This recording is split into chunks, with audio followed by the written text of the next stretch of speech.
আসসালামু আলাইকুম। কেমন আছেন? আশা করি ভালো আছেন। আমরাও আল্লাহর রহমতে আপনাদের দোয়াও ভালোবাসায় অনেক ভালো আছি। তো আজকে আবার প্রতিদিনের মতন একটা ভিডিও নিয়ে আপনাদের সামনে হাজির হলাম। আমার বৌমা নাই, জানেনই তো, বিয়ে বাড়ি ছিলাম এক রাত, কালকে চলে আসছি। তো আজকে আবার মনে করছি একটা ব্লগ শুরু করি, তো শুরু করলাম। তো কি কি রান্না করি দুপুরে সব কিছু আপনাদের সঙ্গে শেয়ার করব। আজকে রান্না করব শাক ভাজি আর ইলিশ মাছ দিয়ে ফুলকপি আর বেগুন দিয়ে তরকারি করব। তো সব কিছু আপনাদের সঙ্গে শেয়ার করব, তো দেখতে থাকুন। তো আজকে আমি রান্না করছি শাক ভাজি আর হচ্ছে ফুলকপি বেগুন দিয়ে আমি ইলিশ মাছ রান্না করব। রান্নাঘরে অনেক রোদ।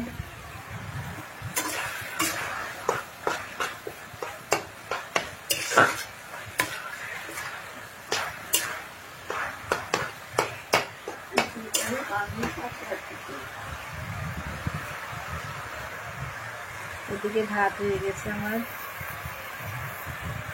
ভাতটা নামায় রাখতে হারিয়ে যাই। ততক্ষণ ভিডিও করা হয় না, তো মনে করছি দেখি একটু শেয়ার করি।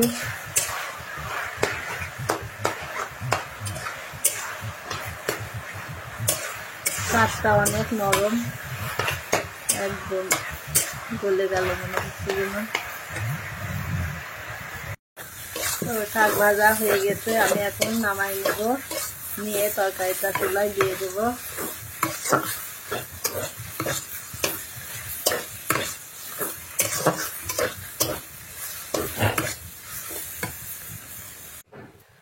তো এই যে আমি রান্না করছি, ক্যামেরা ধরার লোক নাই, তো একা একাই ধরে রান্না করছি। আজকে দুপুরে রান্না করছি শাক ভাজি আর ফুলকপি রান্না। তো কাল পরশু দিন তো আমার ছেলের ম্যারেজ ডে হয়ে গেছে, আপনারা সবাই দোয়া করবেন। আপনারা কত রকম কত কিছু কমেন্ট করেছেন, তো আমাদের কিছু যায় আসে না, কিছু মনে করি না। আল্লাহ যদি ভাগ্য নসিবে থাকে তো সবটাই হবে, না হলে না।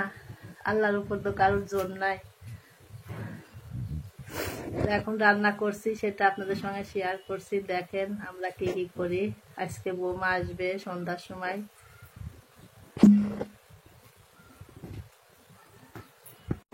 আমি একটু ইলিশ মাছটা একটু ভেজে নেব।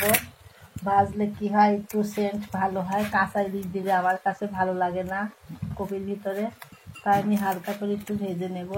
তার জন্য আমি হলুদ আর লবণ মাখায় নিয়েছি।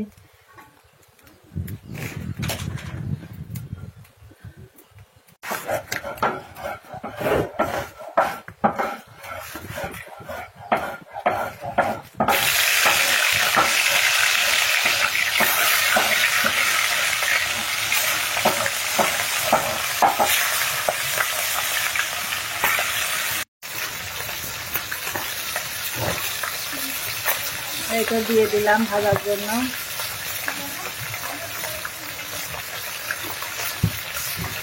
ইলিশ মাছ এমন একটা জিনিস যে যার ভিতরে দেওয়া যায় সবই সুন্দর লাগে খেতে। ইলিশ মাছের সেন্টটাই যেন অন্য রকমের।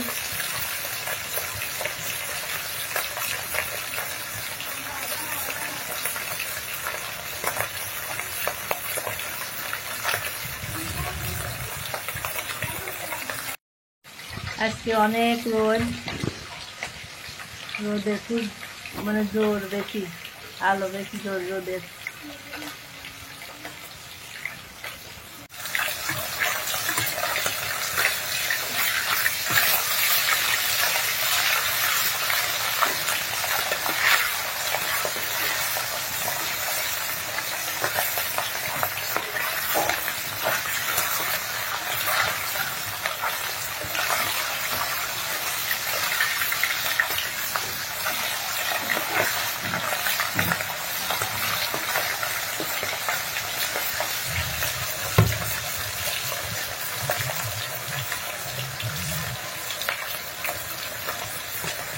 তো হয়ে গেছে, আমি নামাই নেব, কারণ অল্প করে ভাজবো, তার জন্য আমি অল্প করে ভেজে নিচ্ছি। বেশি ভাজলে মাছটা কড়কড়ি হয়ে যায়, খেতে তেমন একটা ভালো লাগে না, তো নামাই নিই।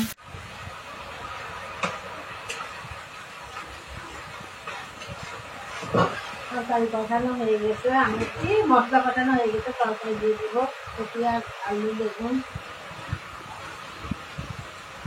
আমরা ফুলকপিও তো ভেজে দিই, কেউ আজকে দেরি হয়ে গেছে তা আমি ভাজবো না, এরকমই দিয়ে দিচ্ছি, ভালো করে কষালে হয়ে যাবে।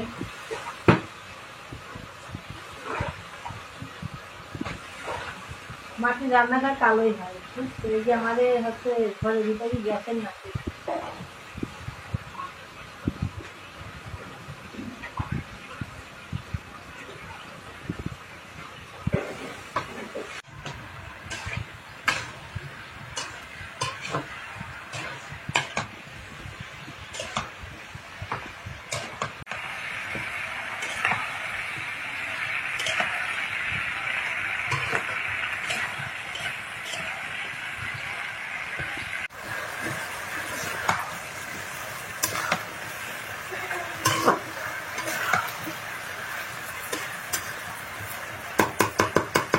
আজকে বড়ি নাই, তো বড়ি দেবো ইনশাল্লাহ 2 দিনের ভিতরে।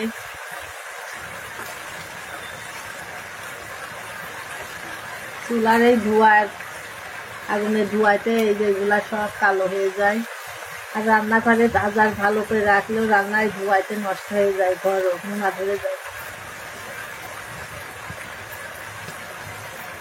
ধোঁয়া জিনিসটা অনেক খারাপ।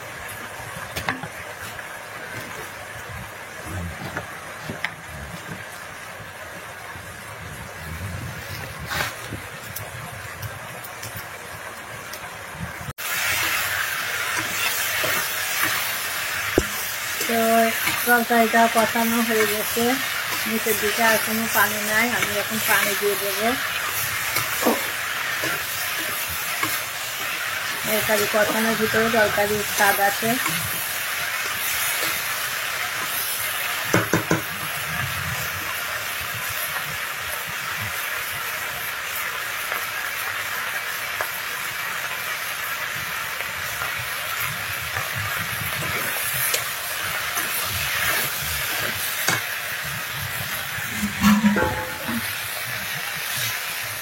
পানি দিয়ে দেবো।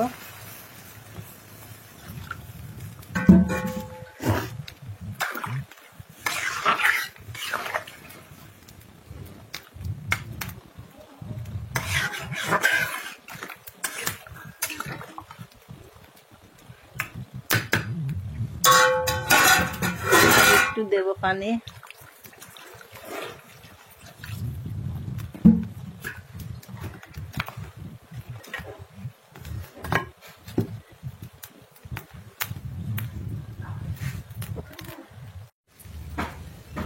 আমার তরকারি হয়ে গেছে, আমি তরকারিটা নামাই নিলাম।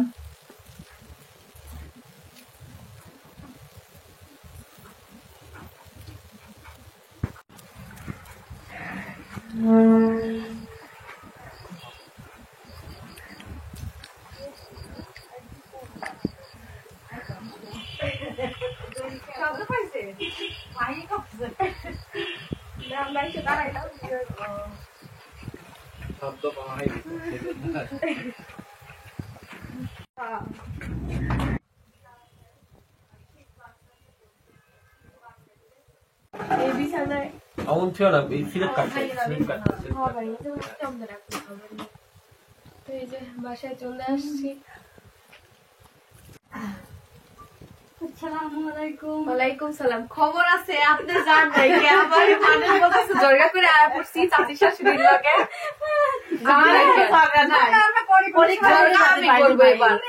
জর্গা এবার আমি করবো, জান নাই কেন তা বলে খাওয়া কি চেঞ্জ করে দিলাম যে পরীক্ষা দিয়ে আসবো, ভালো করে কি লাভ গেলে নিত না, আবার ভালো করে কি লাভ হইলো জানি তাই কি হয় জানি, দোয়া তো সবসময় করছে, দোয়া তো সবসময় করছে। আবার আম্মু খাবার টাবার আয়োজন করে 12-13 জন মানুষের খাবার কইরা খাবার এখন ফ্রিজে ঢুকাই পরে মানুষে দিয়ে দিচ্ছে।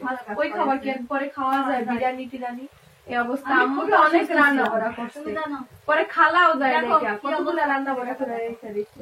টাকা দাও কি হবে বলছে কেন এখন তো পুরো বাংলাদেশে ইন্ডিয়ায় যাওয়া বন্ধ হয়ে গেল। আর তো আমার দুঃখ আছে, ওই জায়গায় মন খারাপ যায়নি। 19 সালে একবার ট্রিটমেন্ট করতে গেলাম, করোনার জন্য বর্ডার বন্ধ হয়ে গেল, আর হবেই না কোনো হবে। আবার এবার যদি ট্রিটমেন্ট শুরু করলাম, কোর্স কমপ্লিট করতে গেলাম, তাহলে কি রকম চাকরি রয়েছে আমি ভালো বলো। আমার এত মন খারাপ সমস্যা। তাই তো মনে করো তোমার